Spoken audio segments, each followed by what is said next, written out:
Obrigada pelo convite novamente. Vai ser sempre um prazer estar aqui. Com certeza aparecerei outras vezes em outros temas, né? Porque a gente Com tem certeza. aí um monte de temas em comum, né? Um monte de assunto para conversar. Eu aqui no interior de São Paulo e a Marice lá no sul, né? E Uhum, aí a gente vendo também a importância das tecnologias digitais, né? Para a gente poder ter se encontrado, para muitos encontros ainda. E uhum, exatamente por isso surge o tema da nossa live, né? É uma live que vai falar de lives, né? Porque uhum, agora, na pandemia, a gente tem visto, né, um grande aproveitamento desse espaço e, infelizmente, também a gente tem acompanhado aí mulheres em situação constrangedora, desconfortável, né? Nas lives também. E é por isso, então, que a gente propôs essa fala hoje. No meu doutorado eu estudei um pouquinho, né, sobre isso, a base dos estudos sobre a mulher no meu trabalho é a Simone de Beauvoir, e o segundo sexo, principalmente, o volume 2, que aí, para quem não conhece, é um livro que é baseado em vivências, né? E aí, a partir daí, então, a ideia aqui da nossa live. E também o que aconteceu recentemente, que tomou aí a mídia, né, no Brasil inteiro, o caso da Manu Dávila, né, em 2018, quando ela estava competindo pela presidência, né, concorrendo como vice na chapa do Haddad, e ela foi convidada a dar entrevista no Roda Viva. E aí, depois da entrevista dela, exatamente por um desconforto, né, que ficou ali nítido, né, durante a entrevista, a quantidade de vezes que ela foi interrompida pelos homens que estavam lá fazendo a entrevista. E aí, então, a gente foi reassistir esse vídeo, né, e perceber, né, a quantidade, inclusive numericamente também, né, a quantidade de vezes em que ela foi interrompida. E aí a gente chega num número, né? Ela foi interrompida 8 vezes mais do que o Ciro Gomes, por exemplo, numa mesma situação, no mesmo programa, pelos mesmos entrevistadores, chegando a ter sido interrompida 40 vezes durante a entrevista. Então, quando a gente fala sobre isso, como a Marice disse, né, feminismo, que não é modinha, que é preciso a gente estar falando sempre, muitas vezes também as mulheres passam por isso e nem percebem, exatamente uhum. porque o machismo está enraizado, né? E aí que está, então, a importância da gente trazer vivências, né, situações reais que a gente realmente vive, para mostrar, né, ó, nesse lugar tem machismo. E a gente andou Uhum. percebendo isso pelas lives aí, né? E aí, então, aproveitamos o assunto para falar sobre isso hoje. E é aquela história, né, Rosana? Infelizmente é atemporal, né? É aquela coisa que, seja em que momento a gente propõe a discussão, ela sempre vai estar muito atual. E eu me lembro que em uma das nossas conversas, né, sobre isso justamente das lives e tudo mais, como a gente vai percebendo, claro, existem graus aí, né, que também hoje a gente se sente mais constrangida, mais exposta, e essas situações veladas, né, como a gente lida com essa situação, né, por exemplo, quando é uma ocasião de uma live, por exemplo, que a gente está lidando com convidado, com uma outra pessoa, é uma situação que tu está ao vivo, já está numa situação vulnerável, né? Sim, E aí, disposição. exato. Então, quando a gente está numa parceria de trabalho, seja homem ou mulher, né? Como a gente muitas vezes pega em situações assim, né? Que a gente se acha totalmente, aquilo nos pega de surpresa, né? Gera aquele estranhamento assim, oi, não, mas tem alguma coisa estranha aqui. E aí depois é que a gente se dá conta, cara, mas que loucura o que está acontecendo, Principalmente né? numa live, né, em que você está ao vivo ali com as pessoas que estão assistindo, existe uma responsabilidade também, né? Você que é a dona do canal, a dona da página, tem responsabilidade em trazer os convidados, em propor boas discussões, né? Por tudo isso, você está nesse lugar de vulnerabilidade e, como a gente já falou, né, algumas vezes, o machismo ele está tão enraizado, tão institucionalizado, que mesmo a gente sabendo que a gente está nesse lugar, quando a gente sofre, a gente fica meio naquela saia justa, né? E aí, né? O Uhum. que eu faço? É mais um Uhum. motivo para a gente discutir, né? É. Gente, assim, vocês fiquem à vontade. Eu vi que teve um comentário aqui. Underline não tem o nome, né? Eu vou falar que underline é importante mesmo. Trabalho todos os dias para ao menos minimizar meu machismo. Acho que esse é um desafio de todos nós, né? Porque é aquilo que eu falei no início, né? Nós estamos reforçando, né? É estrutural. A gente nem percebe. Muitas vezes a gente nem percebe quando nós praticamos, né? Nós estamos sendo as vozes, né? Às vezes a gente também costuma ver aquela voz que diz a mulher também é machista, né? Mas a mulher também é machista dentro de um De uma sistema cultura, de uma sim, cultura que a gente aprende esse mecanismo, né? Isso é passado como o sistema correto, né? sim. Então, é aquela história, né? Então, às vezes, que deu toda. Lembra, Rosana, toda aquela polêmica do Bela recatada e do lar e tudo Sim, mais. sim. E houve toda uma movimentação, até um dia a gente foi comentado também na live, o Wilton estava, acho que foi na live do Wilton que eles comentaram também sobre isso, aquele Sim, eu movimento todo acompanhei, que acompanhei. houve, né?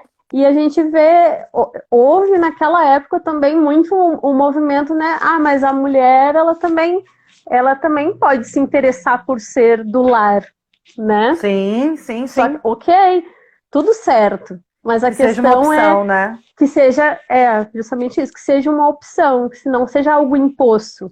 E muitas vezes, até que ponto esse querer é a voz da Querer nossa mesmo. liberdade, é o querer de Exatamente. fato. Aí é que tá, E aí, essa sua as fala me faz, nebulosidades, né? essa sua fala me faz lembrar o conto Amor, né, da Clarice Lispector, em que a Ana, é a personagem central, ela está vivendo exatamente essa questão. Ela é uma mulher que decidiu casar, decidiu ser dona de casa, cuidar dos filhos, dentro dessa cultura, né? Então é uma decisão que já é enviesada, né? Principalmente para uma mulher numa sociedade dos anos 50, 60 do século 20, né?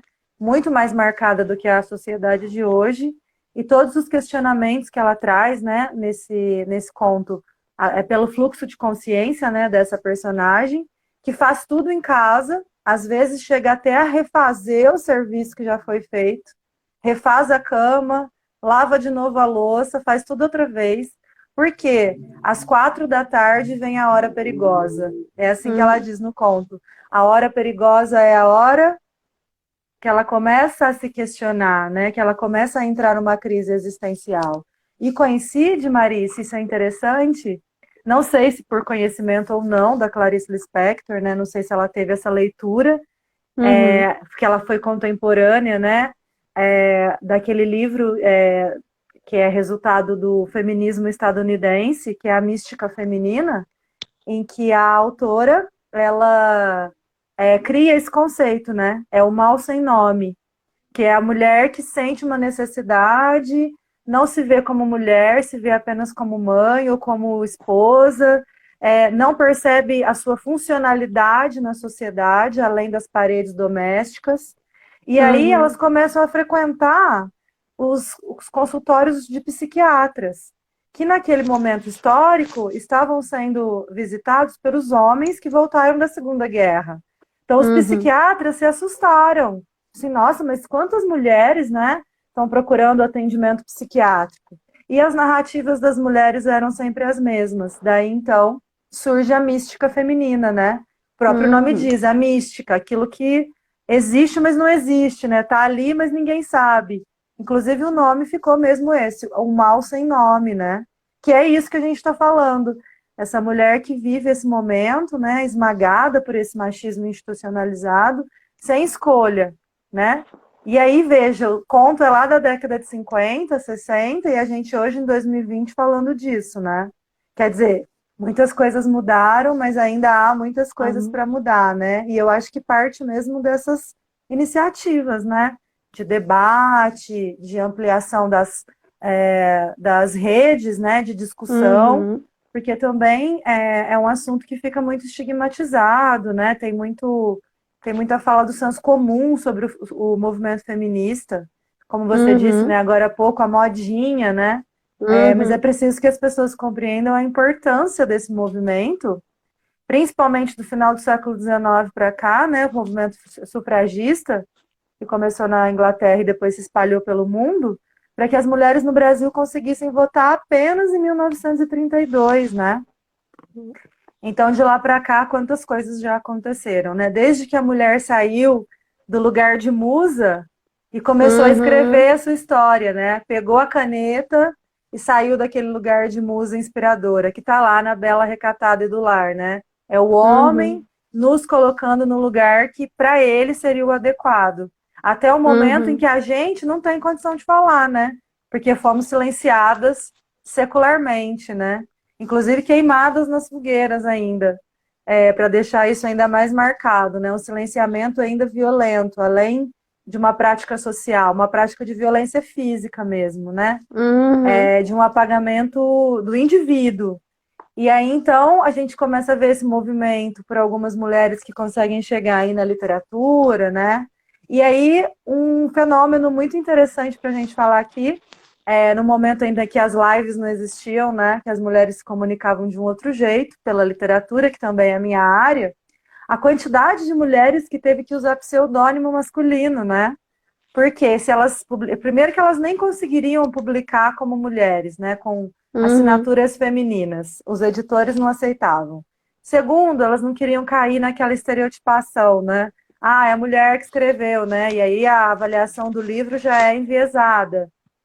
E aí muitas delas, então, tiveram que fazer isso para conseguir ter uma produção literária minimamente publicada. E aí, sobre isso, eu indico o filme, a Iana Arte, né? Ela é uma mulher que. O filme se chama Olhos Grandes, que conta a história de um ai, pintor lindo, né? Que conta a maravilhoso. história de um pintor que é um pintor fake, né? Que se Uhum, constrói na sua masculinidade, ninguém o questiona, porque ele é homem, porque ele é branco, né? Porque ele é de classe média, ele está protegido uhum, aí por camadas, né? Que a sociedade o coloca nesse lugar de privilégio, né? Ele não é questionado. E aí ele uhum, se casa, então, com uma pintora anônima, que ninguém conhece, e aí, não vou falar mais, senão vou dar spoiler, mas é esse uhum, lugar, né? Esse lugar de troca. Uma mulher que tinha o talento e foi completamente silenciada, substituída, escanteada, né? Porque o marido era realmente, entre aspas, né, naquele contexto, ele era o pintor, né? E uhum, ela era a dona de casa, ela era a pintora que pintava lá no quartinho do fundo, né? E ele uhum. era o que expunha. Vale a pena ver esse filme. E tem também agora, mais recentemente, um outro sobre a Colette, que foi uma escritora francesa, que você já deve ter ouvido falar, que era a escritora fantasma do parceiro dela. E aí, quando ela resolveu se colocar como escritora e publicar, ele não permitiu. Esse filme é baseado na biografia dessa escritora, também vale muito a pena assistir, conhecer a obra dela, a grande dificuldade que ela teve para conseguir sair desse lugar. E tantos outros casos ao longo da história e na própria tradição da arte também, né? Eu lembrei da agora estava falando de filmes, o próprio Shakespeare apaixonado, né? Com a questão da mulher na atuação, no teatro, No né? teatro, Então é muito forte, né? É um estigma muito forte. E se a gente para pensar, até bem pouco tempo nós estávamos vivendo horrores, né?